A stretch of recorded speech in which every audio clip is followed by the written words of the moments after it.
In the quiet suburb of Rancho Santa Fe, California, March 1997 began like any other spring month. Mild weather, calm skies, and the distant buzz of an ordinary world. But inside a sprawling mansion on a cul-de-sac, something extraordinary and deeply unsettling was about to unfold. Over the course of 3 days, 39 people, men and women, young and old, took their own lives in a meticulously planned ritual. Their motive: they believed they were leaving their human vessels to board a spacecraft trailing the Hale-Bopp Comet, which had just appeared in the night sky. The story of Heaven's Gate began decades earlier, long before the world had heard of the internet or the Hale-Bopp Comet. It started with two people, Marshall Applewhite and Bonnie Nettles, who met in the early 1970s. Applewhite, a Texas-born music teacher with a magnetic but fragile personality, had lost his way after being dismissed from a university job and suffering a nervous breakdown. Nettles, a nurse with a deep interest in mysticism and extraterrestrial life, saw in him a kindred spirit.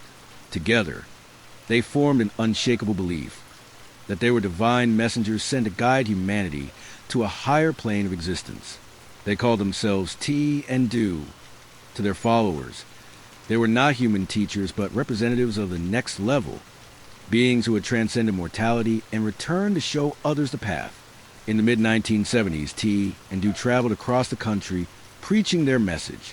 They told crowds that Earth was about to be recycled, and the only way to survive was to leave one's human body behind.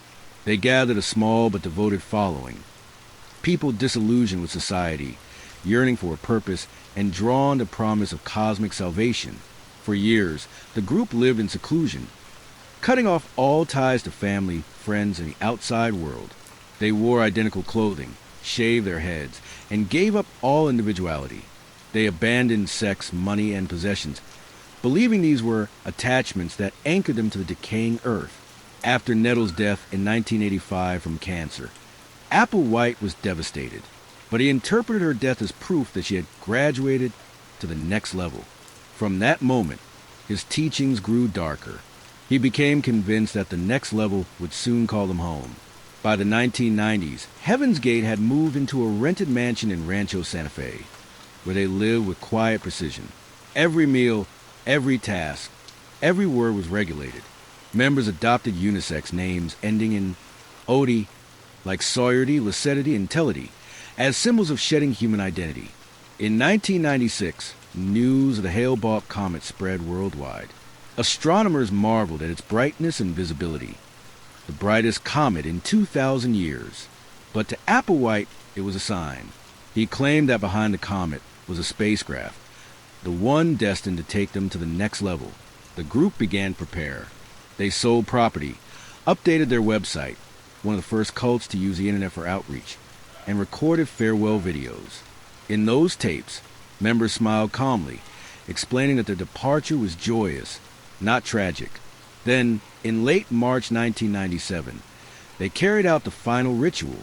Over several days, in carefully timed shifts, they ingested a lethal mixture of phenobarbital and vodka, then secured plastic bags over their heads.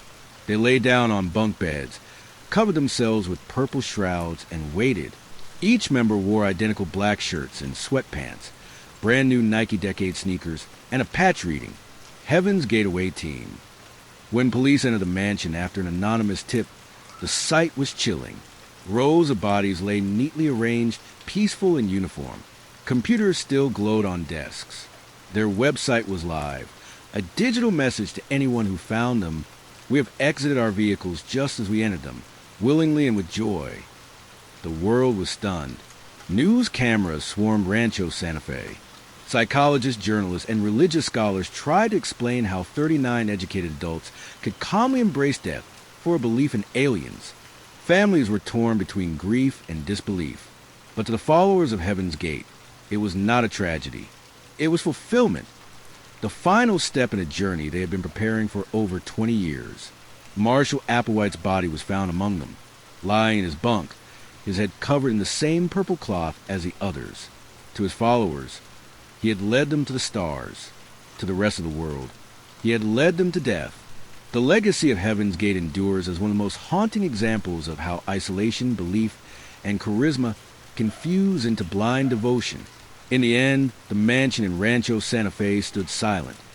39 identical beds, 39 black-clad bodies, and a comet blazing across the night sky. To them, it wasn't suicide. It was transcendence. Their final message still echoes. The spacecraft is waiting. We are going home. Like, comment, and subscribe.